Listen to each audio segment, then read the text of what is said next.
everybody, and welcome to another episode of Love Selling, Hate Sales. Today, I am joined by Bryan Whittington, the founder of EBS Growth. Bryan, thanks for joining the show. Hey, thanks for having me on. I really appreciate it. Yeah, I'm really excited to talk to you. It's super interesting. So this week, I had a guest on who talked about how organizations, when they want to go up market, right, and they make this transition from commercial sales into the enterprise, right? And when we were talking a little bit show prep, we got into this conversation about someone reading a book and having a, 10-person sales team and wanting to do this massive enterprise motion for like a 1 to 3 call close. And there is that whole idea of the right fit sales motion for your organization, right? Oh, we absolutely love to overly complicate everything. And then we find that it works for some person, like, that's the silver bullet. So we start to go down that path. Yep. And you got to find the one that's right for you. Yeah. So when identifying, there's obviously the spectrum. We always think about small business, small, medium business. And then, we've got kind of like the lower tier enterprise and the upper tier enterprise. How do you evaluate right fit? Is it size of sales team? Is it what you're selling? Is it who you're selling to? What are some of the key components that help a company decide the right sales motion for them? Yeah. So, and let's really define what that sales motion is, right, Josh? Because up until I had to look it up, right? Because I started hearing this term and I'm like, what in the world is this sales motion? I've been around the block for a while and I have no idea what it is. And it's apparently a term that's come out in 2013 and it comprises of 2 things. And I've put my own spin on it and add a third. So the first thing that we really look at is that sales strategy. What's our sales strategy to go to it? The second part of that is our sales methodology to support that strategy. And the last part of it is the selling structure, the sales team structure to really execute the plan, right? So strategy, process, plan kind of thing is the way I look at it. And so whenever you look at the sales strategy, what sales motion or how should you determine that, it comes to a couple. I think the most important one is start with the size of your buyers group. Because depending on the complexity of how many people are in your buyers group, that's really going to determine what type of sales strategy it is. Because if I'm 5, 7, 10, however crazy number many people there are in these buyers groups these days, right? It's insane. That's going to be that more complex enterprise sales. So I need a strategy to go along with that. So it is absolutely enterprise sales where I'm doing pursuit maps and looking at the whole entire org chart and everything else. So that's more on the enterprise side. So how many people are in there? The other thing is how many times or how many meetings do I need in order to close one, right? Can I close one call close? Well, then I'm probably more of a commodity. I can rip through this pretty darn quickly, and I'm not even going to go to the complexity of a small to mid-sized business. I'm just going to have, hey, what's your goal? What do you want? What's your pain if I can get any of that? And then, hey, here's the price, take it or leave it kind of deal, right? So that's a one call close. And then in between there is the SMB, that small to mid-size. And I think that's where the majority of people are. And having some type of stage gate management where you can identify what is it that the people want at every stage. So initially, you're going to want to identify the pain. And I thought it was all about the pain, right? We know Sandler out there and Challenger and everything else. Yeah. And by the way, don't ever ask, right? You don't, but those of you listening, don't ever ask, hey, what's your pain? A horrible question. I hear it all the time. So don't ask for pain. But initially, we're going to want to find pain. And I thought that was it. But after you get through the pain, then you want to ask about gain. So this is what your challenge is. Where are you looking to go? What's the upside? What's the gain? So others call it value the solution. Right. What's in it for you? So that's the initial stages. And then the next stages is you want to look at those investments. And those investments aren't just dollars and cents. When you get a little bit in more complexity, 3 to 5, as your deal size goes up, there's political capital that goes into it. People are constantly trying to mitigate their risk. So how much of a risk is this? How much political capital is going to have to be spent? Do I need to find a champion, and what do I need to do in order to get that champion, right? So in an enterprise, you're all about the champion, and that smaller stuff, it's not quite as important. So I'm looking at how much time, how much effort, political capital, and by the way, how much money is this thing going to cost? So we look at all of those different investments. And the third piece, especially if you're on more of a simple piece, is I call it the timeline technique. That's a who, what, when, where, why, how. But the beauty is if you can leverage a timeline technique, Josh, you start with the end in mind. So how will you identify that this project is done, that it's good, that's been effective? What does good look like? Yeah, what does good look like? And I found the language, you will know this is done when what? Right. And oftentimes there's silence. They have no idea. They hadn't really thought about it. Well, how are you going to measure that? What's that look like? And then you can start to reverse engineer. Well, who's all going to be impacted if that happens? Who is going to be impacted if it doesn't happen? Who's being impacted now that it's not happening? And you can start to get the who and then what their perspectives are and lay that whole plan out and timeline and roadmap that so you know exactly their buyer's journey. And by the way, especially whenever we're on these larger, more complex sales where they probably aren't buying this very often, they have no idea how to do it. So you help them identify that map. And so now you've just increased your value to that person. So totally love the end in mind concept. I think it's a great way to get people to work backwards and think through what people are thinking. And a couple of things came to mind. One is I'm on the advisory board of a software startup right now, and I meet weekly with their sales team. And one of the things that we do is talk about, all right, this week through cold calls and demos and this and that, what's happening? And we uncover this 2-week dark period after a demo. Yeah. And they're asking me, what do we do? This and that. So we're creating this decision tree map right now to try to uncover what people are feeling and thinking in those different stages to do just what you're saying, kind of reverse engineer what we need to get ahead of at these different stage gates that you're talking about. So just to start to get that buyer feedback and get ahead of some of those things. So I love that idea, just the working backwards. Yeah, and exactly what you're talking about. So whenever by working backwards, that aligns with our sales strategy, right? So if I know at the end of this demo, what's going to be the next step? So, hey, Mr. and Mrs. Buyer, at the end of this, one of a couple of things is going to happen. One is you hate this, worst idea ever, and then we'll yell at the champion, right, later on whenever we go away. Or we find out, wait a second, this is pretty good, which might mean we do step A. Or, you know what, we need to do step B. So one of those three things will happen. So at the end of this, let's make sure that we choose one of those before we close out. Can you help me make sure to remember that? Now it's on, you're asking them to remind you to close them for the next step. Yeah, so you're kind of Sandler upfront contracting them if you go back to Sandler terms. Yeah, no, I love it. So I'm curious, when we're still in the strategy bucket here, right? Talking about the sales motion. And oftentimes what makes or breaks a deal is the presence of a compelling event. Where does that fit? Is that in the strategy bucket? Like, hey, our solution only works or works best when there's these types of compelling events, or is that somewhere down the road? How do you look at that type of thing? That's a great question. So I would take that compelling event and put that upstream, meaning I want to, and whenever I look at my ICP, who's my ideal customer profile, and then I look at the personas, I want to know when those trigger events are then. So we can better identify it. And then I want to find that as early as possible, because if we can't find that trigger event, if we can't find that emotional compelling reason why to change their behavior. See, in the old days, I was looking for an emotional compelling reason to act. Well, my act might be something small.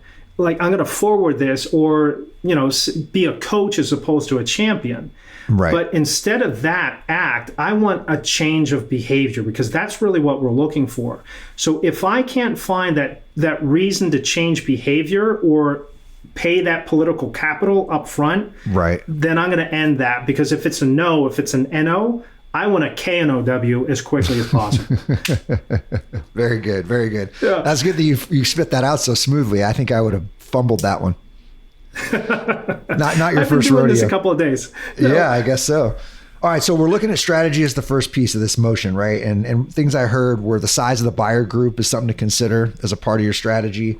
The stage gates, you know, how many of those are there? How many meetings to close might you be looking at? And then the investments, right? and then the pain gain. Correct, Are those the components that we were talking about? Yeah, really, I would break it down to the three. How many people in a buyer's group?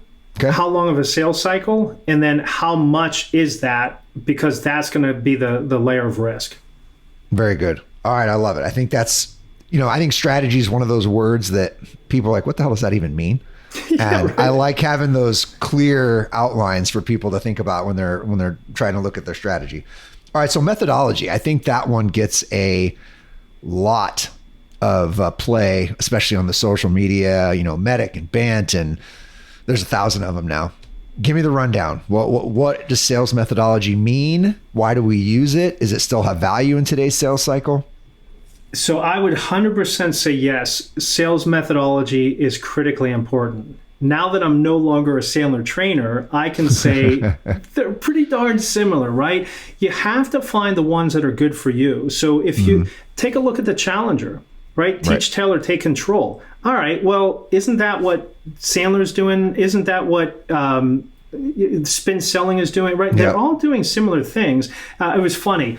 Whenever I left Sandler, I went back just because I hadn't listened to it for a while. I was listening to Dale Carnegie, right? Yeah. Of all things, Dale Carnegie. And I'm like, wait a second. I haven't listened to this for years. This is all the same stuff. Same stuff. So, yeah, exactly. So what I would encourage you to do is what you're doing with your startup where you're the board. You identify where things are broken, slowing down.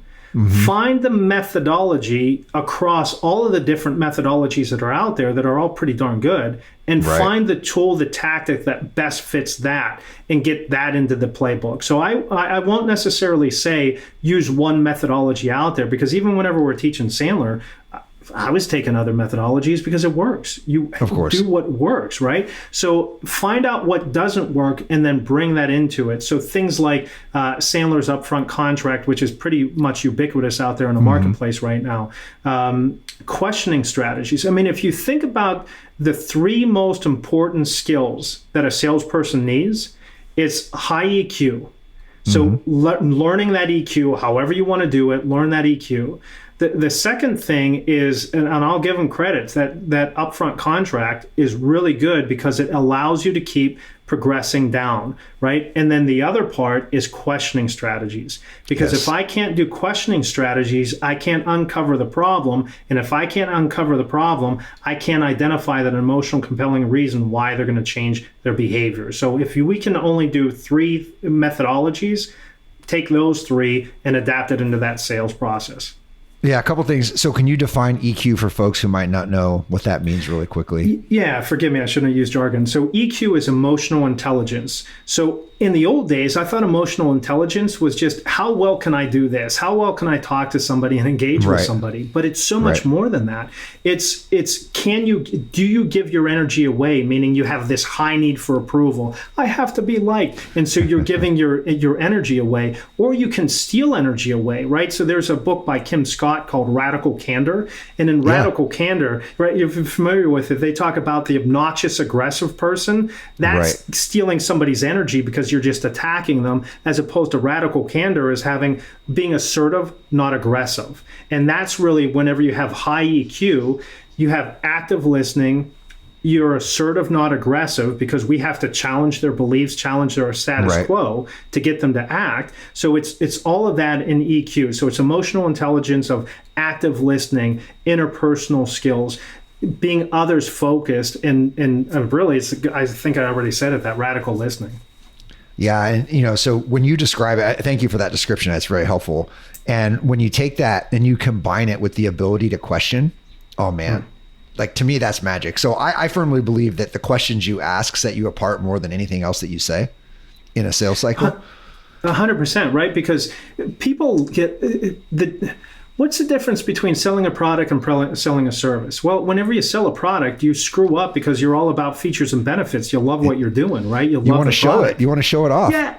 Hey, nobody cares. My shiny little thing, right? And nobody cares. It's like, hey, let me show you my vacation photos. Nobody wants to see those either, except for you and your family, right? So it gets in that questioning strategy allows you to uncover so much more and be the problem solver, because that's the other thing with AI coming in. If you're selling commodities, people just want to order it online. You're going to be out of a job pretty darn quickly if you aren't already. So the key piece is, can I ask right questions? And anything that, well, here's the thing.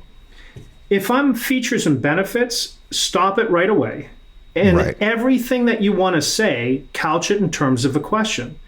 Right. So it's, hey, look at this zippity zappity zoppity. It does X, Y, and Z. Instead of doing that, say, not sure. How important is being able to solve for X, Y, and Z? I don't even know if that's important. And then they can elaborate about it. And then it's, well, I'm not sure if this would help, but let's look at this. And now it's just uncovering this together and allows them to go, oh my gosh, this is brilliant. I think this could help me. Now it's their idea and it's not you selling it to them, because they won't believe you, but they'll trust themselves. Yeah. And that's very Sandler-esque. And so that's one thing I would say is, I did Sandler, I've done Spin, I've done a number of these things. And they, like you said, they all very similar. The thing I always liked about Sandler was that it was more of a mindset than anything. Right? Like all the methodology, it's all fine. Because like you said, they're all very similar. I just like the mindset of it. I think it was very powerful. Yeah, because the curious thing is, even whenever people are disastrous and they do everything that you shouldn't do in sales, but they do it with confidence and authenticity, it works. I mean, I sit there and go, I wouldn't do it that way, but it's working for you. Keep it up. The psychology of it's fun. Yeah, right. Because like you said, if you say, I'm not sure this is important to you, well, if they defend it, well, now you know it is. If they don't, you can move on. Like, it's just a psychology thing. And it's so funny, too, because people say, stop Sandlering me. I just did it so long, I don't even realize I do it. It's just part of your vernacular, Yeah. Well, before we move on from the methodology piece, I want to get your take on qualification. And I'm very curious because I feel like qualification hurts sellers more than they know. Oh. Because nobody wants to be qualified. It's a bad feeling on the other side. So how do you balance the need for qualification, which I think is a management thing, not necessarily a sales thing, with your ability to build rapport, have good conversations, go through the submarine, so to speak, we'll call it.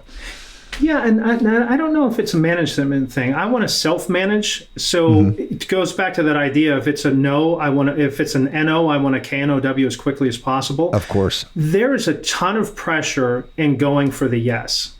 So whether you call it Sandler, whether you call it Chris Voss, never split the difference, go for that no. There's zero pressure in a no. I love no's. Right, exactly. So don't do BANT, because BANT is, to your point, BANT is only for us. It brings no value to them. So I wouldn't necessarily say BANT. So the way that I would do it, in a discovery call or exploratory call, that first substantive conversation, right? So you probably need about a half hour to do it. The way I approach it is I get them to identify their as is, right? How are you doing things today? And then I ask them to rate their as is. Okay, so based upon that today, Josh, one is you're ready to blow everything up, fire them, get rid of the team, right? That's a 1, and I'm not necessarily hearing that. A 10 is angels singing from above, hallelujah. And now here's the trick to that 10. You lay out exactly what life is going to be like with your solution. Right. Things that they don't have. So you lay that out. Here's what a 10 is. 1 to 10, how would you rate as is? And by the way, let me be a pain in the neck, Josh. You can't choose 7. So now they can't give the teenage answer of meh, right? They have to say whether it's bad, 6 or under, or good, 8 or above. So that allows me to identify it. And then I ask them to tell me, what are the 3, 4, 5 things that take you from that number closer to that 10? Now they tell me exactly what their pain bullets are, and I can unpack that. And I have my 3 magic questions that I take from there to quickly go through that, because I only have 30 minutes. I quickly use my 3 magic questions, and my 3 magic questions are, well, can you give me an example? Because subconsciously now they relive that frustration. So can you give me an example? And because of that, what's happening? It's super open-ended. Because of that, what's going on? And then here's the one that I hate to ask because I don't like the answer. Is doing nothing an option? Yeah. Right. And I've never been able to sell somebody that says yes. Of course not. Well, that's getting to your NO. You better KNOW fast. I mean, if doing nothing is an option, then I guess our time here is done. I mean, really. Yeah, because I guess if doing nothing is an option, why do this? You have to spend time, money, effort. There's risk involved. Why would you want to change? Yeah. And then they either go, well, I really shouldn't. Bob made me meet with you. Or, well, I say it's really, I could get away with it, but I can't. Well, which is, right? And now you can just dig down a little bit more. Now you can dig into that conversation. Yeah. Precisely. Yeah, I think that's great stuff because I think you can qualify without qualifying, right? It's a little bit more of the art, but I think it's absolutely necessary to create a good experience for the person on the other end. Yeah, 100%. I mean, the differentiator of the future is going to be two. One, the people, right? How that person is, the people within the organization. And then the second thing is how frictionless can you make that purchase? How frictionless can you make this? Because it's a pain in the neck, and people in B2B want the B2C life, the B2C buyer's path. And it's not there because of what we do. It's so complex. But the further that we can go to that B2C type buying path, the better off I think we'll be, and how we can better differentiate ourselves. Yeah, there was a Gartner study done, I think it was either a year or two ago, that basically they surveyed all of these B2B buyers and asked if there was a way to get through the B2B sales process without a salesperson, what percent of you would want that? And it was a very high percentage. I think it was in like high 60s, low 70%. Now, that's what they want. Is that 100% possible? Probably not. But to your point, I think if you are a startup or a founder or whatever, and you're thinking about how you go to market, going back up to that strategy pillar, I think it's really important that you think about that strategy pillar through the lens of making it as frictionless as possible. Right. And design it, back up into the strategy pillar. 100%, because that's the real idea here is if we can identify our sales strategy, and then we understand the buyer's journey, and we interlace those and find out where the friction points are and bring people or technology to those friction points, I think that's how we can get it better aligned. I think we'll get better and better at that. But it's really it's intimately knowing our customer and then aligning to that. And I think too often, like Band's the case, and real case in point. Who wants to go through Band? I mean, Nobody. No one does, because we get no value. Basically, what you're telling me is, I want to find out if you're good enough to talk to a salesperson. Right? Correct. What are you talking about? And it's a survey. Right. No value whatsoever. Yep. Yeah, that was one of the things I learned, early on. I remember I had a manager who was actually a Sandler person, I think. He had gone through that training and whatnot. And I thought I was really good at questioning. And so he listened to a bunch of call recordings. And, it was kind of painful because he's like, listen, dude, yeah, you asked a ton of questions, but they were all like super surface level. It was just like question, answer, move on, question, answer, move on, question, answer, move on, question, answer, move on. He's like, pick one and drill into it. And that was pretty eye-opening for me. It's not just asking a bunch of questions for the sake of asking a bunch of questions. It has to have a meaning. And then you drill it down into something that gets into the pain gain, that gets into what have you done before? Has it worked? Why hasn't it worked? What are the options? That type of thing. Yeah, and the brilliance is if you can get your team together and put this in the sales playbook, is identify, maybe 3 or 4 questions that will lead to your solution. Right. And you can reverse engineer it. Because if you think of a NCAA basketball bracket, right? You have all of these different brackets coming out. So all of those different brackets lead down to your solution. Right. And so, for example, if somebody were say, boy, we're missing revenue targets. Well, okay, so typically speaking, whenever I hear people are missing revenue targets, it's because either their sales team isn't performing, or maybe that they're performing, but or their sales team isn't effective because they're new, or their sales team is ineffective because maybe they're not trained or haven't had any any pathway? And they go, well, they're not really trained. Okay, so is that you've had training in the past and it didn't work, or you just don't believe in training? So you can build it out to the final of, well, let me make this suggestion, right? So that is a horrible example, but you get the idea, is find out the pathway to it. Yeah, no, I love it. All right, so we've gone through strategy, we've gone through methodology, and the third pillar is structure, right? And is that where you're starting to get into your sales process? What's that mean? No, so depending on your sales strategy would determine your sales structure. So do I have inside? Do I have outside? Do I have territory, right? So now how do I have that? Yeah, correct. How do I have that structured? And there's a book, forgive me, I can't remember the author. I think he's since passed away, but it's back from the 80s called The Goal. And it talks about the theory of constraints. And I think too many sales leaders mess this up. They don't understand their theory of constraints within their sales organization. So depending on what my sales strategy is, that's going to determine what my sales objectives are and my daily activities per person. So for those daily activities, how many can they do? And it's usually a time constraint. So, or if I'm really specialized, it might be a total addressable market constraint. So you have to figure out what those constraints are, and then you build your revenue targets, your goals, to that most limiting constraint.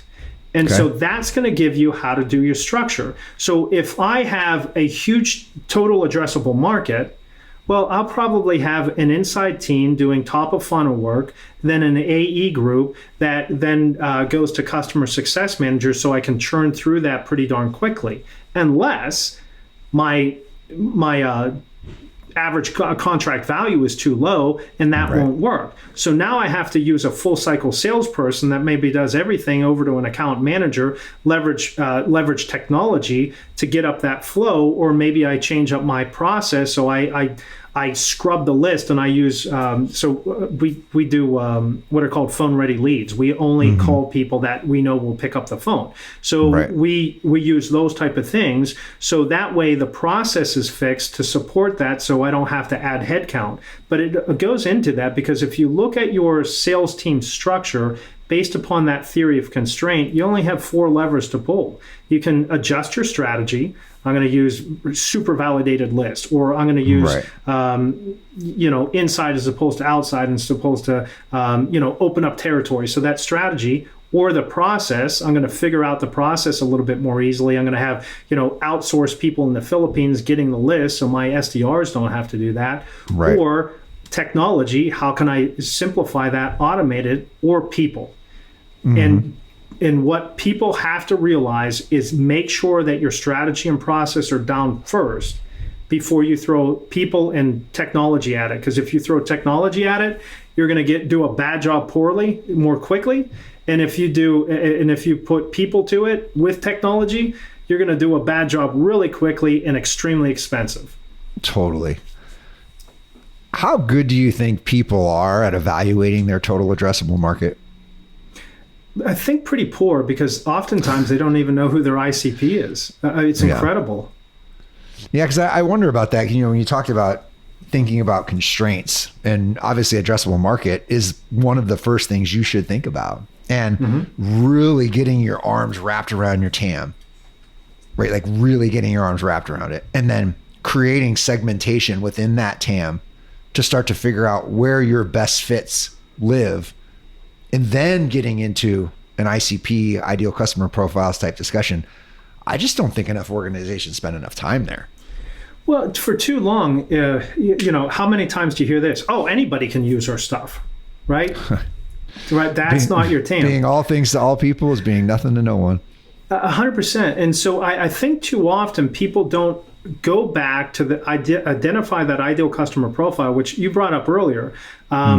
Then from there, because that's kind of company level, then the personas that are within it, and what is their emotional compelling reason why they're going to change their behavior. And there's a book, I think we actually mentioned it on your show, April Dunford's Obviously Awesome, where it gets into positioning and laying out the alternatives, because their alternative, doing nothing, apathy, using an intern instead, spreadsheet hell, multiple versions of the truth, that might all be okay. So laying that out goes into that ICP. And I think if you do that, then you can figure out your total addressable market. And there's so many people out there now, I can go overseas and have them build up list and get a good idea. You Zoom Info or Apollo or whatever the case may be. I can at least get a sense of, okay, there's supposedly blankety blank 1,000 people. And if it's down to a couple of hundred, that's a completely different, you talk about niche, you better nail it. That's niche. Yeah. You better dominate that niche real hard. Yeah, really. Exactly. So I'm building battleships or something.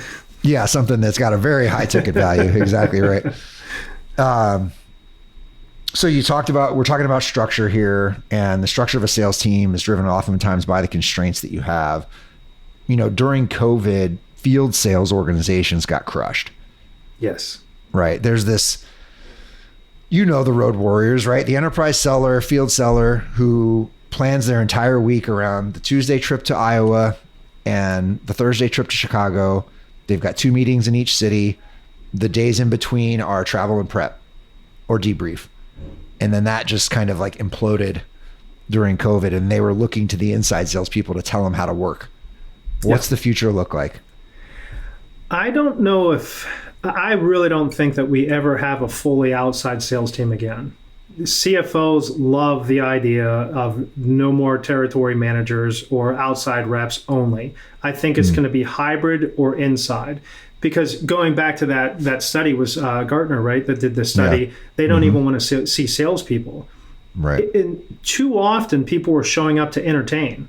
They were great entertainers. They weren't salespeople. And I can have a conversation like this through Zoom. Everybody's comfortable with that before I jump on an airplane. Now, I'm not saying travel's never going to come back. It already is. Sometimes you need eyes on the ground to see what's going on within that plant, within whatever.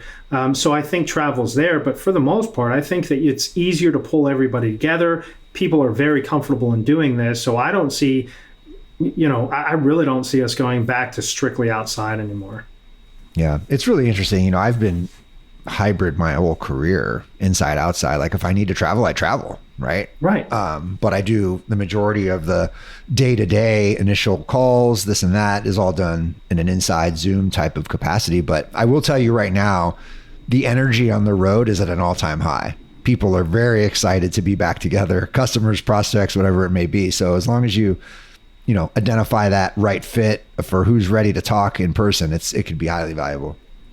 Yeah, and I would say instead of that 2-day prep time or travel time, set it up where you're doing a little bit more inside work, or whenever you're sitting around in your hotel room doing a little bit more inside calling, right? Because I think we need a little bit more full cycle. There's a great HubSpot survey. Not sure if you've seen it, and I can pass it along to you, but it shows the level of outreach done since the beginning of 2020, January of 2020 was the benchmark year. And since then, right now, telephone calls are up 150%. Wow. Email sends are up 150%. Email reply rates are down between 31 and 35, somewhere along there, right? Yeah. So just so much noise out there. And I think the people that used to be road warriors take that account-based marketing approach, very specific, targeted, personalized. Take that approach and you're going to have a lot better, higher number of meetings, higher number of engagements, because I can start here and then nurture that along. I might have a longer sales cycle, but that's where sales and marketing is coming into smarketing. Where are you identifying as a start of sales and marketing handoff, right? So it's kind of a curious thought. Totally.